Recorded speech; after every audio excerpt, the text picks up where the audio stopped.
Hello everybody, this is Michelle Fox and welcome back to The Simple Quilter. Today I'm going to be talking about answering the question, how much fabric should I buy, or how much fabric should you buy, especially if it's a print that you really like. Now I can easily tell you right off the top of my head what my personal opinion is. If I really like a fabric and I can see myself using it for borders and for blocks within my quilt or several quilts, I will buy anywhere from 3 to 5 yards. So that's just my personal preference. But I really wanted to put a little bit more effort into answering this question and seeing if I could back it with a little bit of, search and discovery maybe. I put a little bit of math into it. And let me show you what I've come up with. Now, to begin with, there are a few things that you really need to consider when you're buying fabric. Number one, what's your budget? Your budget alone could really affect how much fabric you buy. If you don't have a very big budget, then you may not be buying much fabric, and that's okay. Now, I did put a video out on where to find cheaper fabric, so I'll put a link up to that video up above, and that might help some of you who maybe don't have such a big budget to work with. Another factor that you really need to think about is storage space. Now, I've run out of storage space pretty much. It hasn't stopped me from buying fabrics though, but I have maybe slowed down a little bit, and I try not to buy huge, large pieces like I used to. Well, I did make a mistake one time, and I bought, I don't know, 20 yards or more of fabric. It may have even been more than that, and I have not sewn that fabric yet. Now, I intend to, but I am having to store that, and that has put a huge kink in my storage in my quilt room. But really, if you don't have a very big space, you may not have much of a stash at all, and that's okay. That's not going to keep you from quilting, and never let that keep you from quilting. But you may not be able to purchase large pieces of fabric, and maybe only purchase fabrics for one quilt at a time. Now, there was a time in my quilting career where I had no UFOs, and I worked on a project till I finished it. Now, I know some of my close quilt friends who watch this, they're out there laughing at my comments right now, but yes, that used to be me. Now, another factor that may influence how much fabric you buy is, will you be able to find the fabric again? So let me give you an example. I really like Minnick & Simpson, their fabric lines. And Bell's Isle came out, maybe last year. I'm not absolutely for sure when it came out. But anyway, I knew that that fabric would go fast. Well, I found some of it on Hancock's of Paducah, and it was at a really good price. And I had purchased some of the fat quarter. I think I'd purchased a fat quarter bundle, and maybe even a half-yard bundle. But I really like their fabrics, and I also have their Mackinac Islands, and those two fabric lines go together. So I found this on sale at Hancock's of Paducah, and I knew it was going to go fast, and I knew I probably wouldn't be able to find that again. So I did buy quite a bit. I bought 5 yards of the paisley and 2 yards of each of these. I think I bought everything that was left in these.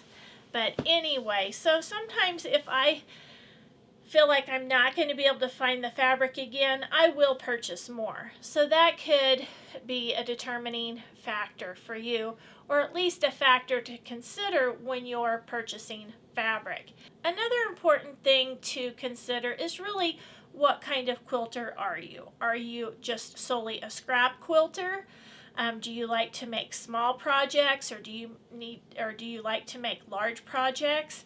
Now, for me, I'm not what I call a strict scrap quilter. Now, in the quilt behind me, you can see that that's a scrap quilt, but that fabric has just come from all the projects that I've made, and that's leftover fabric. So I don't really ever purchase fabrics for scrap quilts because I make a lot of quilts and I use the scraps from my quilts in my scrap bins. So I have plenty of scraps. But some quilters who are scrap quilters, you're not going to be buying large pieces of fabric like this because you're going to be purchasing smaller pieces of fabric. For example, you may only be purchasing fat quarters or a fourth a yard cuts or a half a yard cuts instead of 2 to 3 yards like what I purchase sometimes when I find a fabric that I really like. Because being a scrap quilter, you need a large variety of fabric. So again, do consider what kind of quilter or what type of quilter you are. Now, it also makes a difference if you strictly make small projects. There's nothing wrong with that. If you know what you like and that's what you do, you're not going to need to buy large backing pieces or large amounts of background fabrics because your projects will all be smaller. Now, for me, I like to make anywhere from twin to queen size quilts. Now, I do make some smaller projects, but I don't make just a ton of those. When I make a quilt, again, it's usually a twin to a queen size. So you can see why I would need larger pieces of fabric. The next thing I want to talk about is the purpose of the fabric that you're buying. And that makes a difference. For example, I recently bought this stripe. I bought a yard cut because I know that 1 yard cut is going to have enough binding for anywhere from a baby quilt clear up to a king size quilt. And I don't really make a lot of baby quilts, but I know that if I buy a yard, I will be able to use that for at least a king size quilt. Now, if it's a stripe that I really, really like, I may buy 2 to 3 yards of it. If I see myself using that for a variety of bindings for a variety of quilts, or if I see myself using it for a binding and a sashing. So for binding, if I'm buying it for bindings, I don't buy anything less than 1 yard. And here's another thing I need to tell you throughout this video. I don't ever go into a quilt shop and say I'd like a fourth a yard of that or I'd like 5/8 of that. There's nothing wrong with doing that, but I always buy fabric in half yard increments, either a half a yard or a yard. I just round up. I guess it's because I always want to make sure I have enough, so I'm always generous when I round up. Now, if I'm looking at fabric and I'm like, oh, wow, I really like that fabric. Now, if I want to use it as an accent border, recently a friend of mine used this chevron print as a zinger in a t-shirt quilt. It looked amazing. If I see a fabric that I think will make a great zinger for an accent border, and for an accent border, I'm talking a border that's anywhere from 1 to 2 inches. You won't need more than a yard if it's anywhere from a crib to a king size quilt, because remember, the bindings you only need a yard too, and those are 2.5 inches. So if I think it's a good accent border, I'll buy 1 yard. Now, if it is going to be for the outer borders of a quilt, then I'm going to buy a little bit more. I might buy anywhere from 1.5 to 2.5 yards of fabric. Now, if I think I'm going to use a great big border, like more than a 6-inch border, I can maybe do 2.5 to 3. I don't think I've ever used 3 yards for a border, but I guess it's possible, and if you use that for some of the blocks to help pull it all together, you might need up to 3 yards. If I'm going to use fabric for a background, I could purchase anywhere from 3 yards to an entire bolt. And let me show you why I say that. Okay, now here are some background fabrics that I purchased. And this is just a beautiful fabric. It may be hard to see, but it's a white tone on tone. and it has little kind of snowflakes on it. And I did buy what was left of the bolt. And the reason I bought this is this was a Christmas fabric that was on sale. But I knew that I could use this background fabric in lots of Christmas quilts. So I went ahead and bought what was left on the bolt. It was a good deal and I knew I could use it. And I have used this fabric in several quilts.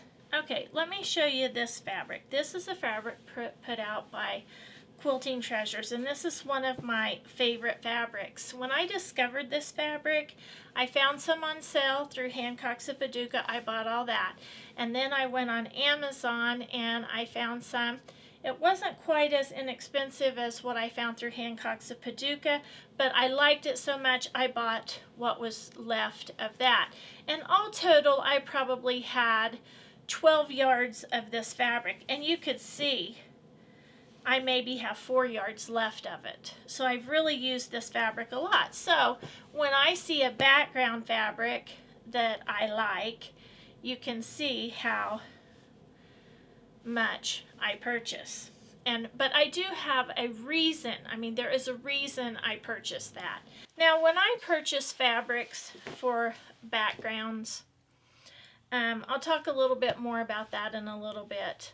But if I find 108-inch wide backgrounds on sale at a really good price, ones that coordinate with, say, a fat quarter bundle or a half yard bundle that I've purchased and I don't have backing for that, I will purchase enough to do a queen size quilt. So I will purchase anywhere from 2.5 possibly to 3 yards. If it's a super big quilt, I would carefully check the dimensions before buying the entire 3 yards, but I will purchase 2.5 to 3 yards of a background fabric. In order to purchase 44 to 45 inch yardage for the back of a quilt, especially with the rising cost of quilts, it really has to be on sale, because you could need up to 10 yards for a king size quilt, 8 yards for queen size, anywhere from 5.5 to 7.5 for a twin to full size. So if I'm looking at purchasing the 44 to 45 inches, again, it really has to be on sale. I really do feel like this is cheaper if you buy the 108. Another thing you might want to consider when buying fabric is looking at the print on the fabric.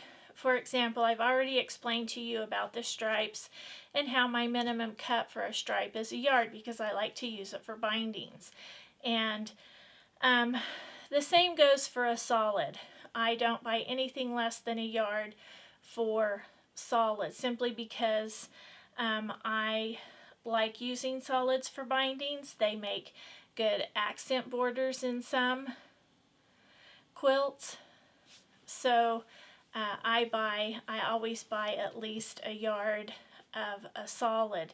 Now, things like large scale prints, I really kind of stay away from those, but those might be used in a border. So you might need a couple yards of a large print, or you might just have the tone on tones like I just talked about for backgrounds.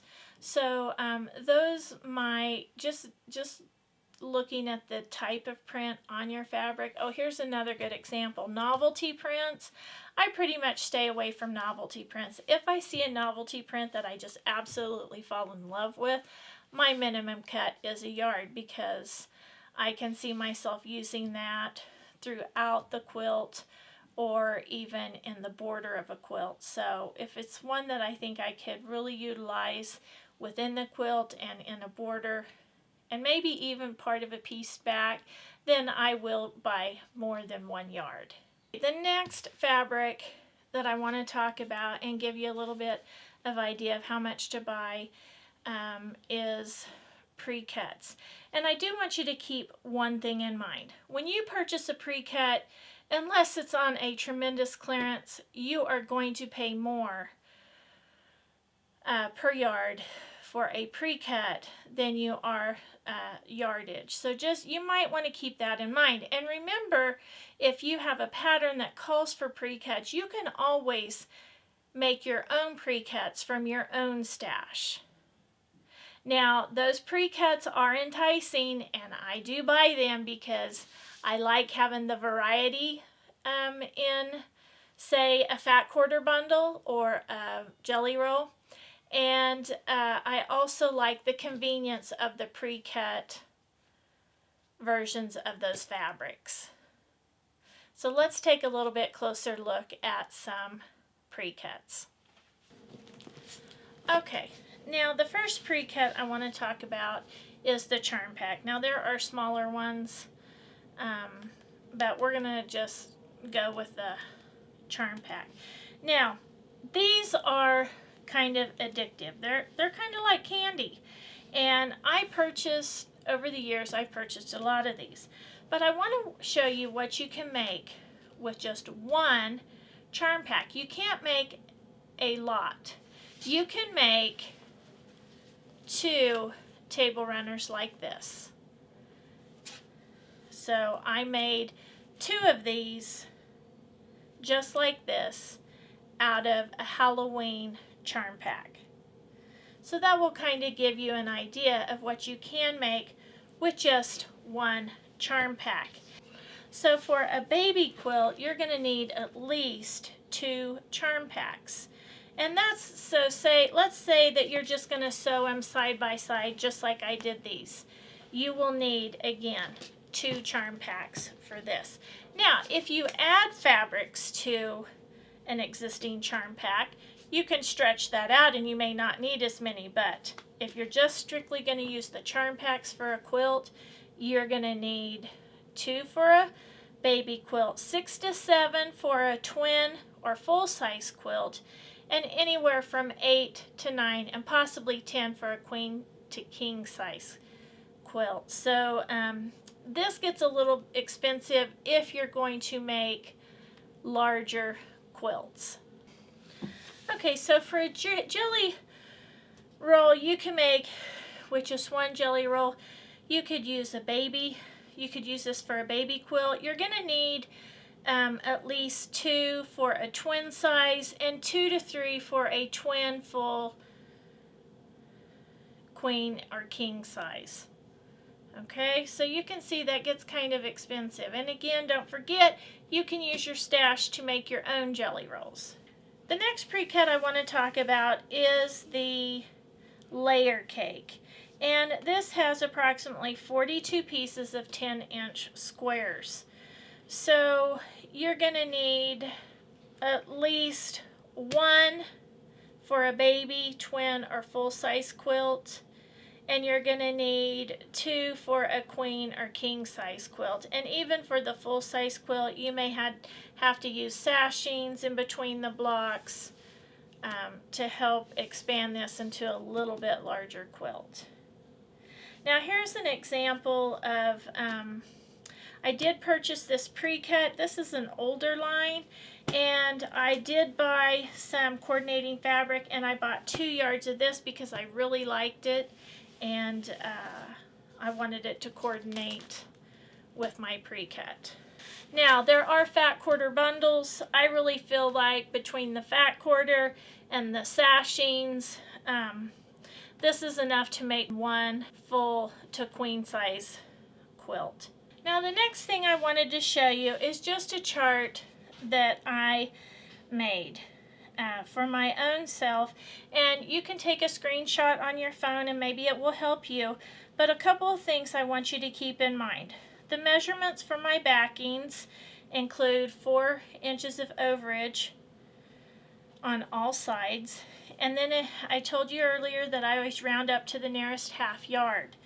So here I've listed what I think you'll need for charm packs and jelly rolls and cake layers. I also wanted to mention that there are lots of books out there on using pre-cuts, and they will tell you exactly how much you need to make specific quilts and patterns. So if you're going to make a specific quilt, don't guess. Be sure you use what they say. And then the bindings, I've just put 1 yard for all that. The accent borders, the outer borders, and the backings for the 45 to 40, the 44 to 45 inch fabric, and also the 108. And this is just for your information. Okay, now there are a couple of resources that I wanted to share with you, and one of them is from allpeoplequilt.com, and it's just titled "How Much Fabric Should I Buy?" and it's a guide to help you determine how much of a blender or geometric or paisley or large print scale to purchase. I thought that was a neat resource that might help you. And then the Fat Quarter Shop has a free printable fabric shopping yardage guide to help you with buying backs.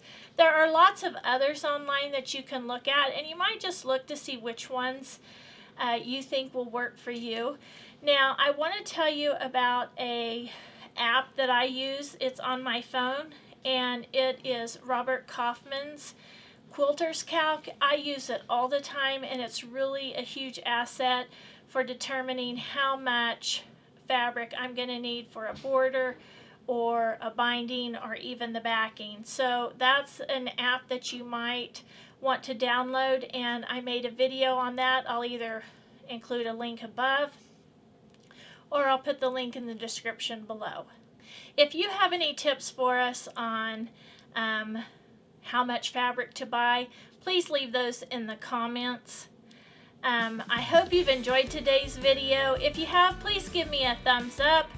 Subscribe if you haven't. Please share with a friend. And as always, leave a comment. I love to get the comments, and I try to reply to each and every one. So until next time, have fun quilting.